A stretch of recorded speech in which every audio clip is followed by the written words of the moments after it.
Nee, komm, wir schnüffeln nicht rum, das gehört sich nicht. Ich wühle lieber nicht in den Sachen von Chris.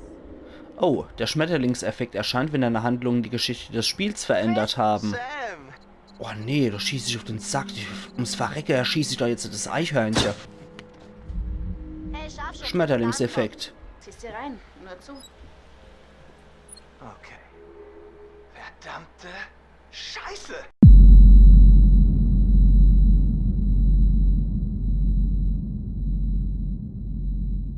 Ich habe mich jetzt entschlossen, für die letzte Mal wirklich nur meine Schmetterlingseffekt-Entscheidungen zu bringen, weil wenn immer in regelmäßiger Abstände beim Psychologe gezeigt wird, was du eigentlich von der Story her basiert ist, finde ich das relativ unnötig. Dass ich wirklich nochmal die Story zusammenfasse, deswegen werde ich mich bei meiner letzten Mal, außer beim Psychologebesuch, kommt das nicht regelmäßig, werde ich mich wirklich nur auf die Schmetterlingseffekte, ja, berufe. Weil dann sehen wir ja schon im laufenden Video, was passiert ist. Okay, ich sorge mich jetzt mal. Hey, geht's dir gut? Muss echt hart sein ohne deine Schwester. Ja. Ich meinte nur das. Nein, ich weiß, was du meinst. Mann, ehrlich, ich bin drüber weg. Ich will nur, dass wir eine schöne Zeit haben, weißt du? Genauso wie es früher war. Verdammt, das blöde Ding. Vereist. Was sonst? Vielleicht gibt's noch einen Weg rein. Es gibt 1000 Wege da rein, nur alle verschlossen. Es gibt sicher ein Fenster um die Ecke, das wir vielleicht aufmachen können. Warte mal kurz, du meinst also, wir sollten einbrechen? Ich glaube nicht, dass es Einbruch ist, wenn du da wohnst, oder? Hey, nicht, wenn ich die Cops nicht rufe. Mal voran, Kumpel. Ja, das sieht echt ein bisschen zurückgeblieben aus, der Typ. Ich kann mal nicht helfen. Das ist sehr filmsequenzlastig, das Hey, Ganze, Chris? muss ich sagen. Seltsam zurück zu sein, schön wieder hier zu sein. Ich finde es eher seltsam. Und alles klar? Ja, außer dass mir echt kalt ist. Die war in ihn Und verknallt, ich glaube ein ich, komisches ne? Gefühl bekomme. Es ist ziemlich schräg, wieder hier oben zu sein, ha? Ja. Okay, Status-Update. Also ich nehme an, Status-Update heißt dann, mir hängt gespeichert. Wir müssen jetzt wohl einen Chris hinterher, ne? Dann, nicht einen Chris, wir spielen den Chris. Wir müssen einem Josh hinterher. Na dann. Ich laufe doch mal in Schlangenlinie hinterher. Oh. Ah, mir hinterlassen sogar wirklich Fußspuren. Cool. Sie schlägt ein wie eine Bombe aus dem Nichts, oder? Ich will ihr am liebsten den Parker runterreißen und mich mit ihr im Schnee wälzen, klar? Schluss damit. Die war, glaube ich, in den Chris verliebt und dann will ich ihm mal da helfen, den Weg zu ebnen für sich. Hey, lass den Scheiß, Mann. Ja, ich meine, wenn du sie nicht flach legst, bestimmt ist Mike dran interessiert. Ach, Lässt der du das vögelt vielleicht ja mal alles, sein? was er vor der Schwanz kriegt, der Mike. Mal sehen, ob bei dir da unten noch Leben herrscht. Ja, Hör zu, Alter. Sieh dich um. Sieh dir die herrlichen Berge an. Siehst du hier irgendwo Eltern? Ich meine, gibt's irgendwo ein perfekteres Super-Szenario, so vollgepackt mit erotischen Möglichkeiten? Du und Ashley, endlich allein. Du hast die Vorarbeit geleistet. Du warst der perfekte Gentleman. Jetzt hol sie dir endlich in die Kiste. Vielleicht hast du recht. vielleicht hast du recht. Du bist ein Killer, Bro. Keine Furcht, keine Gnade. Ich meine, sie wird nicht wissen, wie ihr geschieht. Schon gut, kapiert. Wow. Yay. Status-Update, aber es hat noch keine Schmetterlingseffekt-Entscheidungen. Die Lodge meiner Eltern einzubrechen. Ich habe nicht gesagt, ich hätte einen Plan. Ich dachte, du hättest einen. Aber ich will, dass die zusammen sind und nicht einfach nur rumvögeln. Vier entzückende Ladies, die sich den Hintern abfrieren. Mann, das ist ja jetzt schon wie so ein schlechter Teenie-Horrorfilm ohne Scheiß. Oh, shit. Keiner Also die sieht auch Charaktere sind echt scheiß oberflächlich und die Dialoge sind sehr, sehr flach und plump, muss ich sagen. Aber das Spielprinzip ist cool. Das finde ich wiederum sehr interessant. Okay, dann gucke ich aber erstmal ins Schränkchen hier rein, ob wir da noch was finden. Verdammt, geht hier langsam der Saft aus. Jetzt fragt mir auch noch mein GPS. Ja, das nenne ich ja mal clever. Ach so, das verwendet er zum Schieber. Okay. Hacken, hacken, graben, graben, hacken, hacken, graben, graben. So. Und in der Scheibe war wahrscheinlich eine Axt oder sowas drin, ne?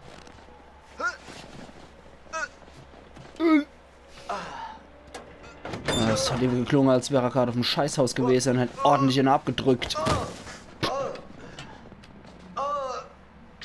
Alles okay? Hätte ich in der Kletterstunde mal besser aufgepasst. Du meinst Sport? Ja, da wo man das Seil hoch muss. Batsch. War ich das? Ne. Ich glaub nicht. Hier, nimm das. Feuerzeug. Ja. Gut, dass jeder Amerikaner sein Zippo dabei hat, Chris, ne? Ich hab gerade eine Wahnsinnsidee. Ja? Absolut. Warst lass du bin hören. Dutte? Okay, also, ich bin ziemlich sicher, ich habe noch irgendein Deo in einem Benutzt doch das mit dem Feuerzeug. Ich schnall das nicht. Wie soll uns ein Deo-Stift denn helfen? Sprühdeo. Mann, das ist Spray. Ja. Oh, ja, jetzt verstehe ich. Flammenwerfer. So wie bei unseren Spielzeugsoldaten. Ja, die so schön schmelzen. Einfach das Spray ans Feuerzeug halten und wusch. Bye bye, vereistes Schloss. Bingo. Okay. Okay, du kriegst es hin. Ich muss schnell was erledigen. Ist es okay, wenn du dich kurz allein durchs Dunkel kämpfst? Nein, aber ich mach's. Das wird dir jetzt schon kein... Gott, Partner. Das wird dir jetzt schon kein Massenmörder hier drin lauern, ne? Hoffe ich. Okay, gucken wir uns doch mal um. Da latschen wir noch hier ruhig gegen die Wand. Was haben wir da noch? Da liegt was auf dem Boden. Ach, ist das wieder Totem? Ja, es müsste gelbes sein. Oh, das war wohl eher braunes. Ja, Verlusttotem. Ja, braunes. Guck ich mal das jetzt nochmal an. Irgendjemand verbrennt. Noch einmal. Ich kann gar nicht sagen... Ach, das können die Emilys sein. Wegen der Jack, ne? Nochmal. Ja. Das könnte die Emilys sein. Habe ich jetzt so ein neue Abspielgedöns jetzt auch gekriegt? Der Eugene wieder. Und wurden wahnsinnig. Mörder. Ah, ja, warum auch nicht? Das finde ich nicht schlecht. Der Eugene angeguckt, wahnsinnig war und zum Mörderwoche. Okay, soweit wissen wir schon Bescheid. Und wurden wahnsinnig Mörder. Okay. Das Ganze garniert mit ein paar Schreckensbilder und schon haben wir angeblich Horror. Naja. Also bisher hat mich nur der Matt einmal erschrocken, als er vor das Teleskop durchgesprungen ist. Da haben wir noch irgendwas? Ah, noch so ein Hinweis, ne? Dreh's um. Hinweis entdeckt. Zeitungsausschnitt. Dann gucken wir uns jetzt nochmal an. Das ist zu der Unbekannte, zum Victor wieder, ne? Zeitungsausschnitt. Fundort Lodge Lagerraum. Die Meldung handelt von einem Gerichtsfall im Zusammenhang mit Blackwood Pines. Ein alter Hausmeister wollte alles niederbrennen. Auf der Anklagebank schwor er der Washington-Familie Rache. 5. Juni 1997, The Alberta Bugle. Das war dann wahrscheinlich, das war dann ein Jahr, bevor er abgehauen ist, ne? Bevor er dann in die Wälder ist. Ex-Hausmeister wegen Brandstiftung verurteilt, Racheschwur gegen Familie des Filmmoguls. Von Charlie Scott, leitender Reporter. Victor Milgram, 52, wurde gestern wegen schwerer Brandstiftung in Blackwood Pines zu 16 Jahren Gefängnis verurteilt. Milgram war 28 Jahre lang als Hausmeister in dem alten Berghotel angestellt gewesen.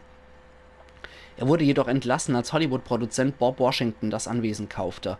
Die Urteilsverkündung endete mit einem aufsehenerregenden Zwischenfall. Der wütende Milgram beschimpfte Washingtons hochschwangere Frau Melinda lautstark mit wüsten Obszönitäten. Er nannte sie dreckige Hure und schwor, euch allen deinen beschissenen Mann und eure Kinder dran zu kriegen. Weiter drohte er, sie leiden zu lassen. Melinda hatte während der gesamten Verhandlung sichtlich um Fassung gerungen und erklärte später, dass sie zwar bestürzt über Milgrams Drohung sei, sie allerdings vollstes Vertrauen in das Rechtssystem setze, ihre Familie zu beschützen. Ja, krass, okay. Also ein recht emotional reagierender Mensch, dieser Victor Milgram. Und scheut sich auch nicht davor, seiner Wut Luft zu machen, indem er ein bisschen wieschter wird mit dem, was er so erzählt. Da haben wir nichts mehr bei der Werkbank. Da neben scheint auch nichts mehr zu sein, ne? Nur ein paar Snowboards, die irgendwie alle gleich aussehen. Und was gibt's dann hier? Der SM-Keller mit einer Topfpflanze. Steht noch irgendwie in der Spielreihe-Basse so dauergeil, wie die alle sind. Es wundert mich, dass die überhaupt noch ihre Hose zukriegen mit dem Reißverschluss. Vielleicht, wenn die so dauergeil sind, wären eventuell Knöpfe besser, um ihre Hose wieder zuzukriegen. Da haben wir noch was. Ein Bild. Scheint die Washington-Familie zu sein, ne? Ja, Hinweis entdeckt. Familienporträt. Über die Zwillinge. Ein Porträt der Washington-Familie. Hannah trägt ein auffälliges Medaillon. Okay. Ja, tatsächlich. Ja. Scheinen wohl aber zweieiche Zwillinge gewesen zu sein, ne? Da haben wir der Filmmogul, der Josh, die Melinda, die Mutter. Ja. Okay. Also das finde ich wiederum sehr cool mit den Hinweisen, mit den Totems und mit einer, ja, Sache, die man der Fremde und so finden kann. Das finde ich wiederum sehr cool. Das gefällt mir. Aber die Charaktere finde ich derzeit echt zum Kotzen, bin ich ganz ehrlich. Charaktere finde ich zum Kotzen, die Handlung ist etwas flach. Aber gucken wir mal, wie sich das entwickelt. Okay, da gehen wir zu der, die zugeknallt ist.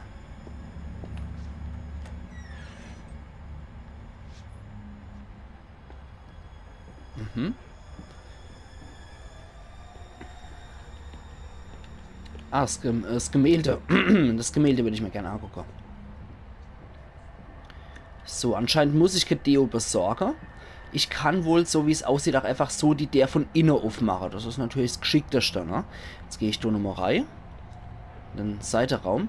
Finde es jetzt auch cool, dass wir es nicht so videosequenzlastig gerade haben, sondern dass wir jetzt auch mal so ein bisschen rumspazieren können und ich dann noch was erzählen kann. Das gefällt mir eigentlich auch sehr gut. Huiuiuiui, okay, das ist, glaube ich, etwas zu viel gerade. Bevor ich jetzt hier mit dem Feuerzeug die ganze Zeit rumschleppel. Auf der anderen Seite, ne, man weiß ja als nie. Ich würde schon ganz gern wissen, ob es da irgendwo noch was gibt an Hinweise oder so zum Abstaben, was es jetzt nur in dem Abschnitt von der Geschichte gibt. Da haben wir nämlich wieder ein Familienfoto. Und sie hat den Schmetterling auftätowiert, die Hannah. Ja. Da haben wir sie wieder. Ein Foto von Hannah, Sam, Mike und Emily beim Highschool-Abschlussball. 25.04.2013. Bereit für den Senior-Abschlussball. Hannah, Sam, Mike und Emily. Und die Hannah hat das Schmetterlingstattoo in schwarz natürlich auf ihrem Oberarm, auf ihrem rechter. Hinweis dafür, dass sie gestorben ist. Fragezeichen. Wie viel hatten die Illuminaten damit zu tun? Leck mich doch am Berzel. Ja, ich gucke mich jetzt erstmal hier um. Weil es kann ja sein, dass sich die Gegend dann verändert, wenn ich die andere Karspar wieder reinlasse. Und ich mag vorher jeden Hinweis abstauben, den ich möglicherweise so finden könnte.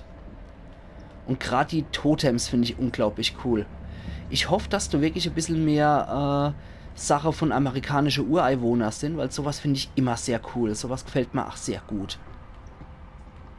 Gerade auch das ganze Motiv und so, die ja auch Wendigo hervorragend passen. Das ist ja auch so eine amerikanische Sagegestalt von der Ureinwohner. Was ich persönlich auch recht cool finde, die ganze Wendigo-Sage. Huch, willst du nicht runter? Ja, komm. Wollte gerade sagen, musst keine Angst haben, Kerl. Da haben wir noch ein Foto. Von den Geschwistern nur, ne? Okay. Ach du liebe Zeit, was die da für Schnauze ziehen. 13. August. Josh mit seinen hübschen Schwestern. Hannah, Beth, ihr seht super aus, Leute. 16.08.2013. Das war auch schon die Schrift, muss ich sagen.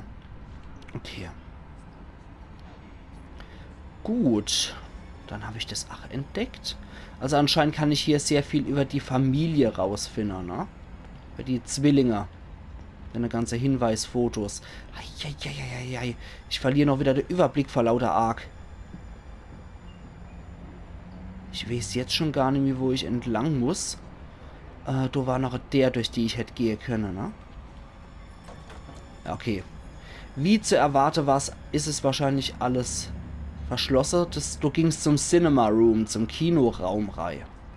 Also ich komme jetzt wahrscheinlich nur in die offenen Bereiche und ich denke mal, die Türe kann ich erst aufmachen, wenn Josh mit seinem Hauptschlüssel da ist. Okay. Dass das Feuerzeug so lang hält, finde ich auch nicht schlecht. Okay, da gibt's auch nichts, was versteckelt gewesen wäre. Dann watscheln wir wieder die Treppe hoch. Aber ein Kinoraum. Eieieiei, die scheinen hier wohl echt Kohle zu haben. Aber es gibt immer so einer. Immer irgendeiner aus dem Jahrgang, der extrem reiche Eltern hat. Mal mehr, mal weniger reich. Ich glaube echt, die hat jeder in seinem Abi-Jahrgang so gehabt, ne? So, da gucken wir uns da nochmal um. Ich glaube, daneben war irgendwo auch noch ein Raum, wo ich hätte durchgehen können, wenn er nicht verschlossen ist. Aber ich befürchte, dass er verschlossen ist. Ah jo. Wer hätte es gedacht? Okay. Du war ich schon in der Gegend. Du kann ich auch noch hochlatschen, ne? Dann wackel ich nämlich du einmal hoch. Also schon eine coole Hütte. Echt. Das gefällt mir echt gut hier. Also das Haus ist echt sehr, sehr geil gemacht. Das gefällt mir echt gut. Da ist ein Fenster auf. Da hat der Hausmeister Scheiß gebaut. Geht's denn da lang? Ich gucke jetzt auch trotzdem mal noch um Deo, ne? Was ist denn eigentlich meine Aufgabe so? Aktuelles Ziel, ja, geh ins Bad und finde die Deo-Spray-Dose. Okay. Ah, da hätte ich wahrscheinlich auch die Hauptdeo gar nicht aufmachen können, ne? Nur von innen dann. Aber wahrscheinlich fackelt er das ganze Scheiß ab. Okay, irgendwas knurspelt und murspelt. Geht's dort zum Bad rein? Wenn ja, mag ich mich erst nochmal hier kurz umgucken. Da ist nix. Okay, dann latschen wir mal da rein. Ja, ist das was für Musik? Oh, was eine geile Badwanne. Okay, da müsste jetzt drin sein, ne? Jupp, da haben wir Inferno for Man. Jesus erleid. Jesus erleid. Okay, damit habe ich nicht gerechnet. Irgendein Tier, irgendein Waschbär oder so. Wir frieren doch hier draußen. Mann.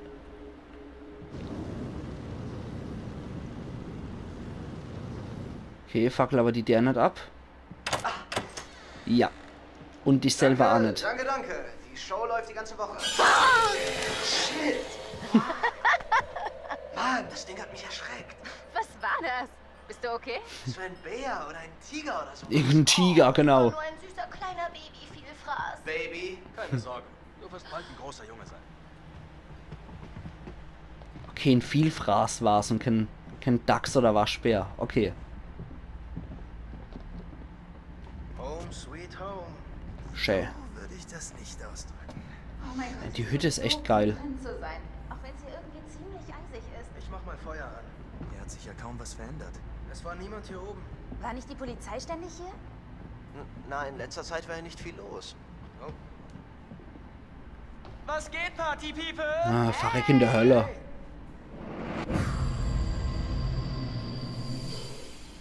Fühl dich wie zu Hause, Bro. Klar doch. Ja, komm doch rein. Mach's dir bequem. Nimm dir, was du willst. Hm. Ja, sowieso. Stimmt's? Wow. Ganz ruhig, Cowboy. Schmetterlingseffekt Aktualisierung. Matt. Halte dich von Emily fern, hab dich und M gesehen. Ich konfrontiere ihn mal direkt damit, weil ansonsten gibt es später irgendeine hässliche Situation, wo es eskaliert. Wieso verdammt warst du mit M auf dem Weg? Was? Ich hab euch gesehen. Durch das Teleskop. Vorhin? Wir haben uns zufällig getroffen. War eine Weile her, deshalb haben wir uns umarmt. Ist das verboten? Pass bloß auf, Mike. Klar. Ja, klar. Bestimmt war das alles. Weißt du was? Denk doch, was du willst. Ist mir egal. Pass bloß auf, Mike. Den mag ich nicht, den Typ. Den muss man einen Riegel vorschieben. Wenn das einer ist, der denkt, ihr könnt alles vögeln, was ihm vor die Flinte rennt. Da muss man einen Riegel davor schieben bei so einem Großmaul. Die könnt verbrennen, nach dem, was wir gesehen haben. Das ist so eklig. Was Hast du vor, sein Gesicht aufzufressen?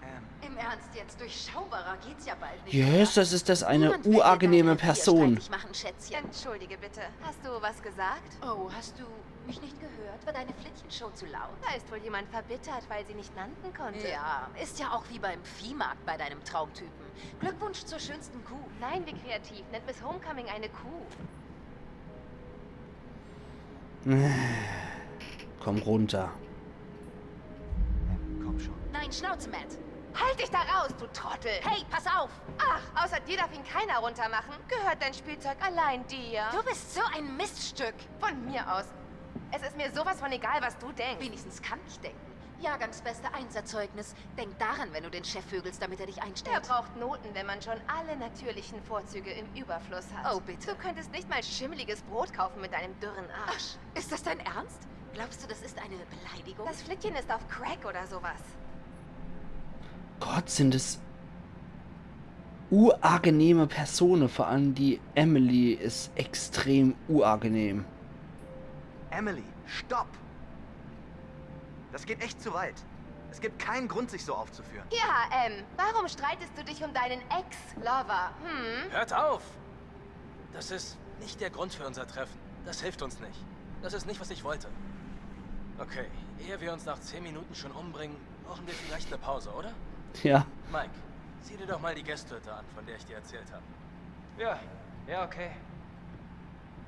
Willst du mitkommen? Hauptsache weg von dieser Hure. Wie Sie nett. liegt ein Stück den Weg hoch.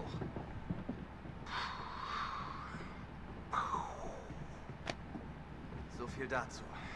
Ja, Reizende Personen. Und die mögen sich alle so sehr. Wollen wir Feuer machen? Wo ist meine Tasche? Oh Gott. Meine Tasche. Die, das kleine Ding mit dem pinken Muster, die vom Rodeo Drive. Matt, hörst du mir zu?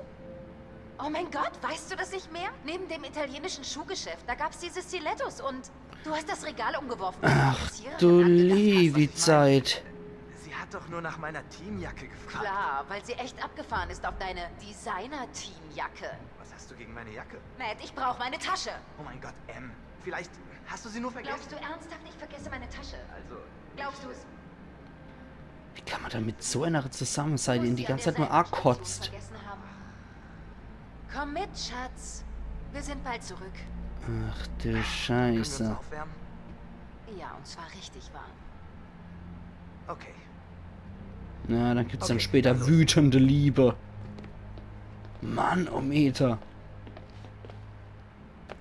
Okay, ich nehme jetzt ein Bad. Okay. Spielen wir dann wieder die. im Exil. Im Sexy. Ach du liebe Zeit. Wie weit ist es überhaupt zu dieser Hütte? Diese Hütte ist das gemütlichste und romantischste Liebesnest, das du je sehen wirst. Falls wir jemals ankommen. Ich glaube, das Glück ist heute auf unserer Seite. Mach alles richtig, vielleicht wirst du dann noch glücklicher. Hey, Pornostars! Ihr braucht den hier. Pornostar? Ich würd's mir ansehen. Git. Sorry für den kleinen Rausschmiss. Ist okay, Mann. Oh, ich bin sicher, ihr vertreibt euch die Zeit schon irgendwie. Mhm. Dir viel Spaß auf den billigen Plätzen. Oh, fast vergessen. Ihr müsst den Generator anwerfen, damit ihr seht, wo ihr hingeht. Ist dunkel da draußen. Okay, verstanden. Ich glaube, Josh hat mit mir geflirtet. Okay, willst du fragen, ob er mitkommen will? Was, Mike, wirklich? Washington Lodge, Was? Außenbereich, 22:43 Uhr. Ey, ohne Scheiß, das steht doch so kurz davor, dass du zum Schluss eine Masseorgie startet. Ringelpiez mit Anfassen im großen Stil. Also sowas Ekliges hier. Ey, da ist ja... gammelt ja jeder der andere an und steckt irgendwo der andere Reihe. Also, pfui Teufel, da geht's ja ab wie eine Playboy-Villa hier. Und wir sehen uns dann wieder morgen und ihr seht, was beim nächsten Mal passiert. Also machen's gut und bis morgen. Ian Yankee.